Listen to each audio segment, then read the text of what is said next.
उपाध्यक्ष महोदय, तब उन लोगों को कुछ आशा हुई कि हम लोग भी उसी तरह चल सकते हैं जिस तरह से पहले चल रहे थे। लेकिन अभी हाल में जो चुनाव हुआ उससे देश के धनिकों के मन में बड़ा संदेह पैदा हुआ कि इस चुनाव के बाद उनकी स्थिति वैसी नहीं रहेगी जो अब तक चली आती रही है। गरीबों और अमीरों के बीच में अब तक जो बहुत बड़ा अंतर चला आ रहा था उसको अब तेजी से दूर करने का प्रयत्न किया जाएगा।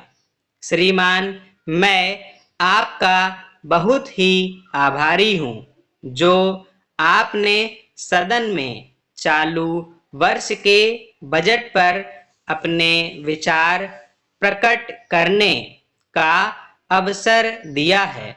मैं इस बजट का समर्थन करना चाहता हूँ। श्रीमान, मैं सबसे पहले अपने दल के नेता प्रधानमंत्री को इस बात के लिए बधाई देना चाहता हूँ कि उनके नेतृत्व में देश में कांग्रेस दल को स्पष्ट बहुमत मिला और इसके फलस्वरूप यहाँ पर केंद्र में एक ऐसी सरकार का गठन हुआ जो कि देश में वास्तव में समाजवाद लाना चाहती है।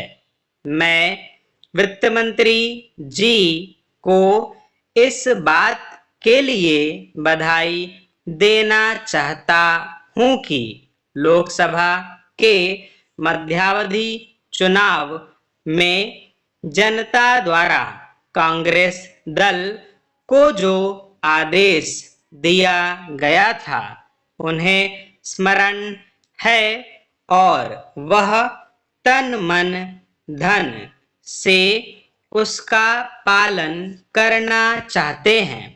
वह आदेश था देश में सामाजिक और आर्थिक विषमता दूर करने का, देश से गरीबी, बेकारी और बेरोजगारी को हटाने का और देश के जो पिछड़े हुए हिस्से हैं उनका पूरा विकास करने का।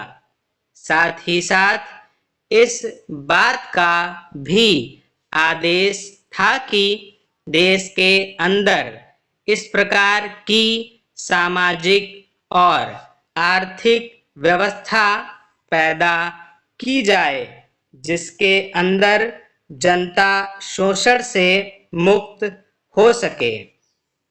श्रीमान, यह ठीक है कि देश में कृषि के क्षेत्र में उत्पादन में वृद्धि हुई है, परंतु इसके साथ ही साथ यह भी दृष्टि में रखना चाहिए कि लागत में भी पूरी वृद्धि हुई है।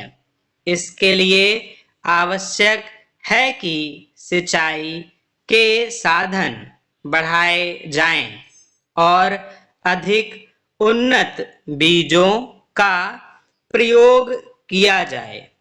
आज कृषकों को कृषि के यंत्र मिलने में बहुत कठिनाई हो रही है, जैसे छोटे छोटे ट्रैक्टरों का देश में बड़ा अभाव है।